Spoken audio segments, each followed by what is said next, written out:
হয়েছে। আমরা ভাঙড়বাসী জানেন, আপনারা অবগত হয়ে আছেন, ভাঙড় একটা অন্যতম বিধানসভা। পশ্চিমবঙ্গের মানুষ যখন যেটা নিয়ে ভাবে, ভাঙড় তার 5 বছর আগে ভাবে। তাই সেই ভাঙড় থেকে আমরা প্রতিরোধ করছি। আমরা কলকাতায় একটা আমাদের প্রোগ্রাম রেখেছিলাম, প্রাকৃতিক দুর্যোগের কারণে সেখানে ক্যান্সেল হয়েছে। তার জন্য আমাদের বিধায়ক সাহেব নানা প্রচেষ্টা এবং ভাঙড়বাসীর সহযোগিতায় যে মায়েদের কোল খালি হয়েছে তাদের সুবিচার পাইয়ে দেওয়ার জন্য আজকের কাঠালিয়া বাস স্ট্যান্ড থেকে ঘটকপুকুর রিলায়েন্স পেট্রোল পাম্প পর্যন্ত আমরা শান্তিপূর্ণ প্রতিবাদ সভা করব।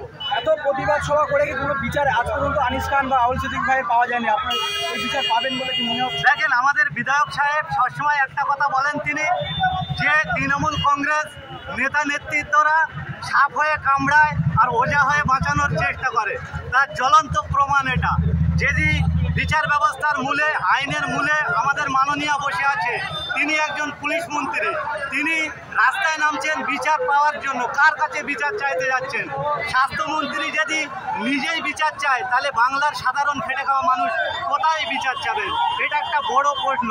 সেই জন্য আমরা গণতন্ত্রের উপর বিশ্বাসী, সংবিধানের উপর বিশ্বাসী এবং দেশের আইনের উপর বিশ্বাস রেখে আমরা প্রতিরোধ করছি, যাতে ওই সমস্ত মায়েরা সুবিচার পায়।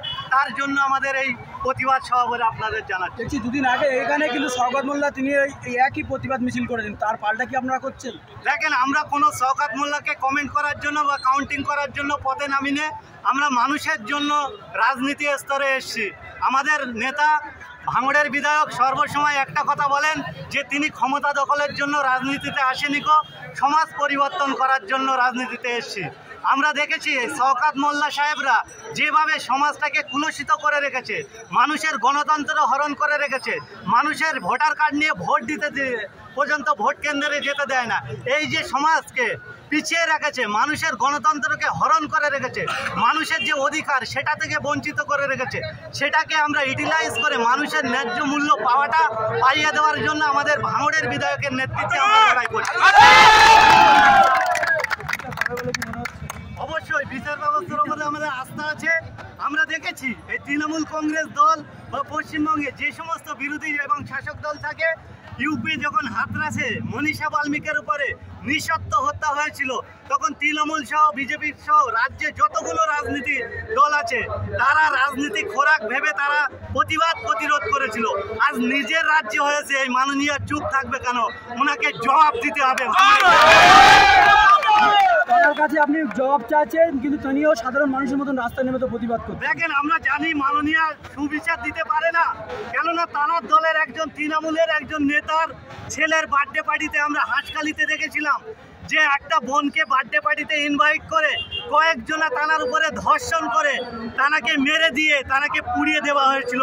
এই মমতা বন্দ্যোপাধ্যায় নবান্নের 14 তলায় বসেছিল আর বলেছিলেন যে ওটা লাফেয়ার কি প্রেম ঘটিত জিনিস কি অন্য কিছু দেখতে হবে।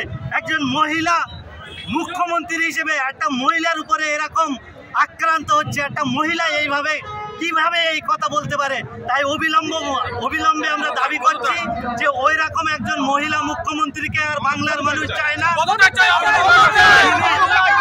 যিনি 2021 সালে বলেছিলেন এই বাংলা নিজের মেয়েকে চায়। সেই বাংলার হাতে এই বাংলা মায়ের ইজ্জতকে বুলন্দিত হতে হচ্ছে। তাই অবিলম্বে জানার পদত্যাগের দাবি ভাঙড়বাসী হিসেবে। তিনি তো বলছেন যে হত্যা তার বিনিময়ে 10 লক্ষ টাকা দিতে পারে পরিবারকে, তাহলে আপনারা দেখেন, এই মমতা বন্দ্যোপাধ্যায়, আমরা পশ্চিমবঙ্গের প্রথম একটা মুখ্যমন্ত্রীকে দেখলাম যে রেপ হওয়া মানুষকে তিনি ফিস নির্ধারিত করে দেয়। ইতিপূর্বে এই মমতা বন্দ্যোপাধ্যায়কে আমরা দেখতে পেয়েছিলাম যে যারা রেপ করে হত্যা হচ্ছে তাদেরকে 2 লক্ষ টাকা দেবে।